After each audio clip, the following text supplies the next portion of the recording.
بسم اللہ الرحمن الرحیم۔ رسول اللہ صلی اللہ علیہ وسلم اور طائف کا واقعہ۔ جب رسول صلی اللہ علیہ وسلم نے لوگوں کو اللہ تعالیٰ کی طرف بلانا شروع کیا تو مکہ میں آپ صلی اللہ علیہ وسلم کو بہت سی تکالیف کا سامنا کرنا پڑا۔ آپ صلی اللہ علیہ وسلم طائف تشریف لے گئے تاکہ وہاں کے لوگوں کو اسلام کی دعوت دیں، لیکن طائف کے لوگوں نے آپ صلی اللہ علیہ وسلم کی دعوت قبول کرنے کے بجائے آپ صلی اللہ علیہ وسلم کو سخت تکلیف دی۔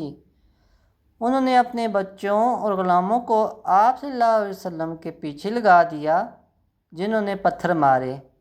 آپ صلی اللہ علیہ وسلم زخمی ہو گئے۔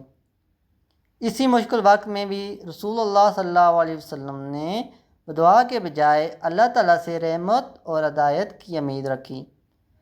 بعد میں فرشتے پہاڑ نے عرض کیا کہ اگر آپ چاہیں تو ان لوگوں کو دو پہاڑوں کے درمیان کچل دوں، مگر آپ صلی اللہ علیہ وسلم نے ان کے لیے ہلاکت نہیں چاہی۔